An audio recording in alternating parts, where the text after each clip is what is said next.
Friends, मैं हूं आपकी दोस्त doctor फरजा, obstetrician and gynaecologist, ultrasonologist.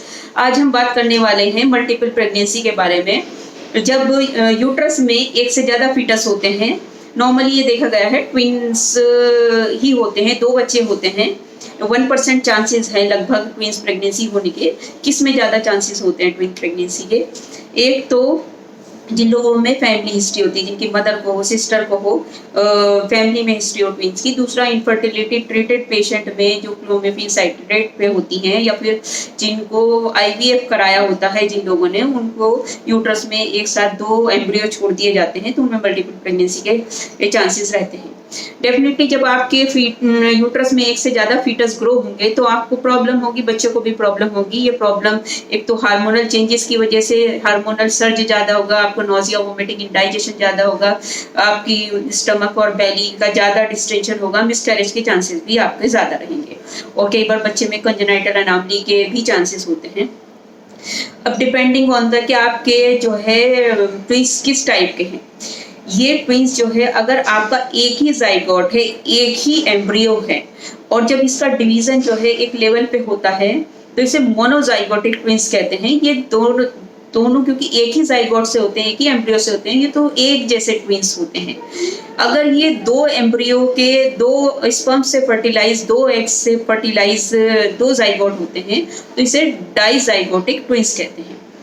Dizygotic twins तो डेफिनेटली डाई एमनियोटिक होंगे, मतलब डाई मतलब 2, एमनियोटिक सेक में होंगे, 2 अलग अलग एमनियोटिक सेक में होंगे। लेकिन अगर ये एक ही जाइगोट से बना है तो ये मोनो एमनियोटिक भी हो सकते हैं, मतलब एक ही एमनियोटिक सेक में, या डाई एमनियोटिक भी हो सकते हैं, यानी कि 2 अलग अलग एमनियोटिक सेक में। तो प्रॉब्लम जो ज्यादातर देखी गई है वो मोनो एमनियोटिक सेक वाले ट्विंस में देखी गई है। अगर 2 डाइजाइगोटिक हैं तो दोनों के अलग प्लेसेंटा होंगे, दोनों के सेक्स भी अलग हो सकते हैं, दोनों के अलग अलग एमनियोटिक सेक, दोनों के अलग अलग घर होते हैं, तो इनमें ज्यादा प्रॉब्लम होने के चांसेस कम होते हैं। लेकिन अगर मोनो एमनियोटिक है, एक ही सेक में है, तो डेफिनेटली इन दोनों में कंपटीशन होगा न्यूट्रिशन के लिए, हर चीज के लिए। और इनका प्लेसेंटा भी एक होता है, तो इनको twin to twin transfusion syndrome हो सकता है, इनके कॉर्ड एंटेगलमेंट हो सकते हैं, इनके जो है फीटल पार्ट में भी एक दूसरे से इंटरमिंगलिंग हो सकती है।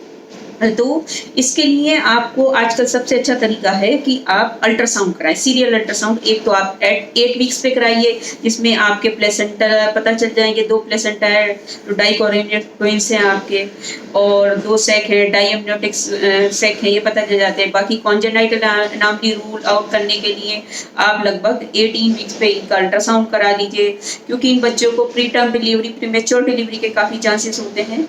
तो आप 7 मंथ के बाद इनकी प्रेजेंटेशन डाई के बारे में भी आपको, और प्लेसेंटल लोकलाइजेशन के बारे में भी अल्ट्रासाउंड करें। तो ट्विन प्रेगनेंसी में आपको ऑब्स्टेट्रिशियन की मोर फ्रीक्वेंट विजिट कराने पड़ेंगे, और जल्दी जल्दी अल्ट्रासाउंड कराने पड़ेंगे कि कोई कॉम्प्लिकेशन तो नहीं है। तो डेफिनेटली अब क्या क्या कॉम्प्लिकेशन, क्या क्या प्रिकॉशन लेनी चाहिए हमें, और क्या क्या कॉम्प्लिकेशन आ सकती है मदर को और फीटस को।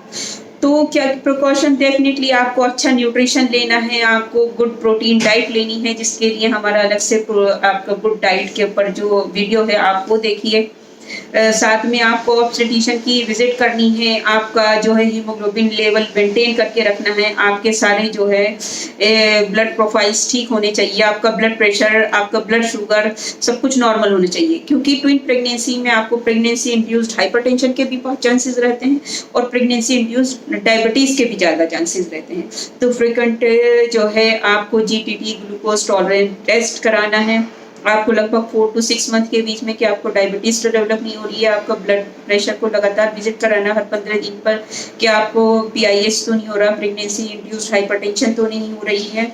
डेफिनेटली आपका जो है तेजी से ग्रो करेगा यूट्रस, तो आपको, और क्योंकि एक बेबी के ग्रो होने में और 2 बेबी के ग्रो होने में तो फर्क होता है, तो यूट्रस जो है टाइम से पहले फुल टर्म के बराबर डिस्टेंडेड हो जाता है, और बेबी इसको एक्सपेल करने की कोशिश करता है, तो इसलिए टोकोलिटिक, जिससे कि कॉन्ट्रैक्शन ना आए, वो दिए जाते हैं। प्लस जैसे ही 7 मंथ कंप्लीट हो जाते हैं तो लंग मैच्योरिटी के लिए स्टेरॉइड दिए जाते हैं, डेक्सामेथासोन या बेटमेथासोन, इससे बच्चे की लंग मैच्योरिटी टाइम से हो जाती है और बेबीज जो है सेफली डिलीवर 34 वीक्स पे कराए जा सकते हैं। ये देखा गया है कि 9 मंथ कंप्लीट होना बहुत मुश्किल होता है ट्विन प्रेगनेंसी में, तो इसके लिए 7 मंथ से ही लगभग 8 के आसपास, पौने 8 या 8.25 के आसपास 34 वीक्स के बाद कभी भी डिलीवर हो सकते हैं। तो इसकी हमें तैयारी रखनी चाहिए ऑब्स्टेट्रिशियंस को, और सीरियल अल्ट्रासाउंड कराते रहने चाहिए।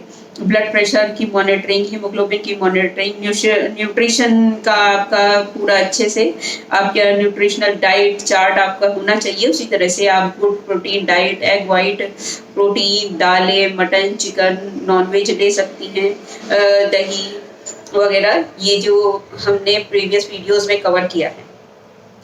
और क्या प्रॉब्लम आ सकती है, देखिए अगर ये बच्चे दो लास्ट में डिपेंडिंग ऑन प्रेजेंटेशन, अब ये सबसे पहले रहता है दिमाग में कि भाई नॉर्मल होगा कि सिजेरियन होगा, ये डिपेंड करता है आपके बच्चे की प्रेजेंटेशन में। अगर दोनों बच्चे किफेलिक हैं, यानी कि सर से हैं, हेड से हैं, तो कोई दिक्कत ही नहीं है।